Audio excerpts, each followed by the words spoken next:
प्रवेश करके ये संसार रूपी वृक्ष से सब पूरे संसार रूपी वृक्ष को यानी जड़ों से ही आहार प्राप्त होता है, यानी उस परमात्मा से ही सबका धारण पोषण हो रहा है, वो सबका मालिक है, सबका दाता है। अब यहाँ फिर देखिए उत्तर पुरुष तो अन्य ही है जो तीनों लोकों में प्रवेश करके सबका धारण पोषण करता है, वो अविनाशी परमेश्वर परमात्मा इस प्रकार का है। अब ये विचलित कर देंगे आपको ये तत्वज्ञानहीन 18वें 15वें अध्याय के 18वें श्लोक में। अपना ये तत्व ज्ञान है और ये तत्व ज्ञानहीन प्राणी आपको यहाँ अड़ा देंगे कि गीता ज्ञान दाता ने 15वें अध्याय के 18वें श्लोक में बताया कि वो उत्तम पुरुष में ही हो नहीं। यहाँ तो इसने ये कहा कि मेरे अंतर्गत जितने प्राणी हैं उनसे मैं उत्तम हूँ, इसलिए लोक वेद के आधार से यानी ग्रंथ कथाओं के आधार से मैं पुरुषोत्तम प्रसिद्ध हूँ। लेकिन उसने स्पष्ट कर दिया 15वें अध्याय के 17वें श्लोक में कि वो तो कोई और है, उसको तो तत्वदर्शी संत बताएंगे।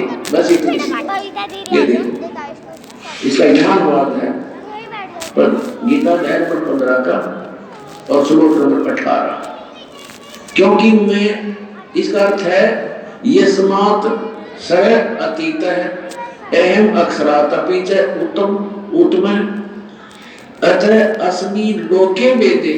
लोके वेदे माने लोक वेद में दंत कथाओं के आधार में मैं पुरुषोत्तम प्रसिद्ध हूँ, क्योंकि मैं नासवान जड़ वर्ग क्षेत्र से तो सर्वथा अतीत हूँ और अविनाशी जीव आत्मा से भी उत्तम हूँ, इसलिए लोक और वेद में पुरुषोत्तम नाम से प्रसिद्ध हूँ। अब यहाँ इसने क्या कहा है, यदि ये और साथ में श्लोक आपको ना सुनाए जाते तो यहाँ आपकी बुद्धि नहीं सेट होती।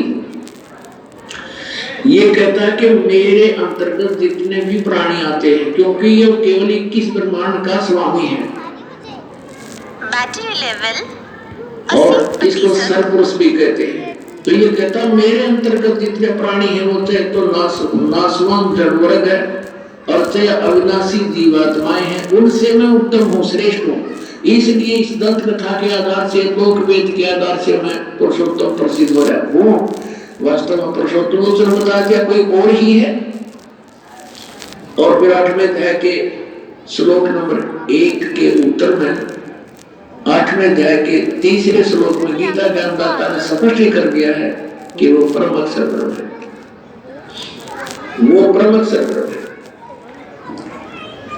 अपना श्रीमद् भगवद गीता अध्याय नंबर 8 के श्लोक नंबर 5 और 7 में गीता ज्ञानदाता अपने विषय में कहता है कि अर्जुन तू सब भाव में सब समय में आप देख रहे हैं सतलोक मंड का आश्रम से और युद्ध भी कर मुझे ही प्राप्त होगा।